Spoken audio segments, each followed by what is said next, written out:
that about? That was about the sex. The Brother's Perspective, still here. Black Community Healing Squad 2024. My BCHS sister, Burn It Down, speaking facts as always. But let's take it one step further as usual. Because toxic black women aren't just jealous of non-toxic black women who can get sex. They're most jealous of those who can get sex and love at the same time. Storytime with the Brother's Perspective. After about a month of dating, my son's mother and I started our 2.5-year relationship. And it didn't even take a month for all of her friends to become jealous because of all the beautiful sex she was getting on the regular every time we got together. See, one of the biggest things that toxic black women hate is when one of their friends finds someone who may or may not meet their standards, but someone that they're cool with, someone they can vibe with, someone that they can see getting into a relationship with, possibly loving, and having lots and lots of beautiful sex. Nothing burns toxic black women more. Ask me how I found that out. 3 months into our relationship, it became twice every time we saw each other. And when we weren't in the bed, we were having fun being best friends. We could go out to the movies, we could go out to eat somewhere, and it was very apparent our energy was all over each other. And her friends couldn't stand it because they were all lonely and had nothing but that little plastic toy to look forward to when they got home. All of them except for one, which was her best friend. But her best friend was the most jealous because she wasn't having any sex at all. Not even any fake sex like all the rest of her friends were having. And on top of all of that, to see not only her being sexually active with one man monogamously, but also seeing that we're best friends. Every time we were not together, she was constantly asking my son's mother, what's wrong with her? How come she couldn't find a man? What really grinded her best friend's gears was around the time that my son's mother got pregnant, we got an apartment together and her best friend came with us. And just about every night, I could feel the anger in the next room as me and my son's mother were getting it in at least 3 times a day. I mean, we went at it. And the best part about it was that we knew we were best friends, we were good lovers, and we were unapologetic in and out of the bedroom. That's what grinded her gears the most. It got so bad that when me and my son's mother went to the first ultrasound appointment, she came with us.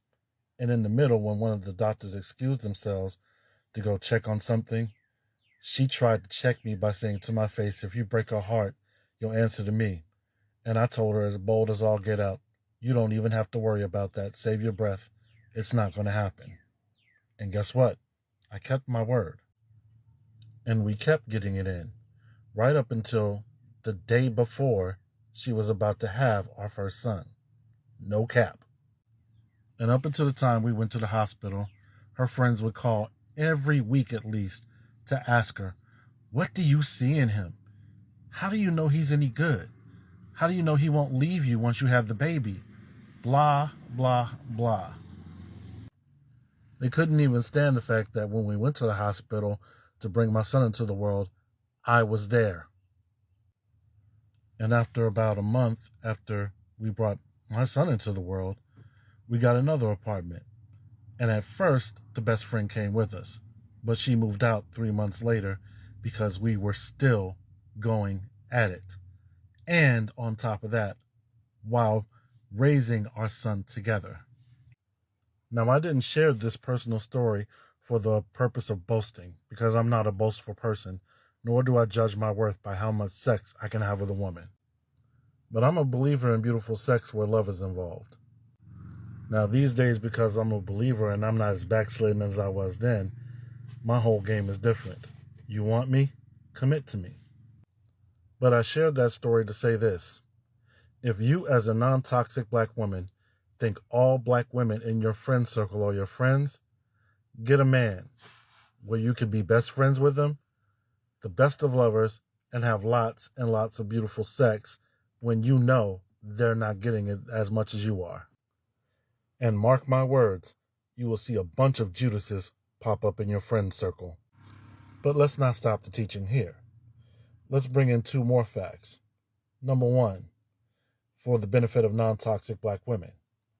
Yes, it's possible, very possible, for you to find a black man that you're very compatible with on a friendship level and on a love level, where you can have also the benefit of lots and lots of beautiful sex and be secure in your relationship, knowing that he won't cheat on you and that he won't abandon you should that lead to a family, although I would recommend you get married first.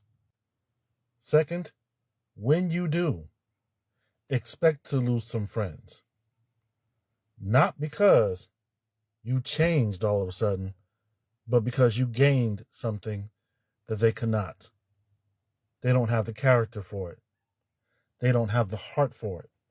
They don't have the mind for it. They don't have the mindset for it. Their heart is so jaded and full of hate, either by being influenced by someone or constantly facing heartbreak for choosing the wrong man in the first place, that they can't even be happy for you as a friend. Hope you appreciate the story and the gems. The Brother's Perspective, still here. Black Community Healing Squad 2024. Let's go.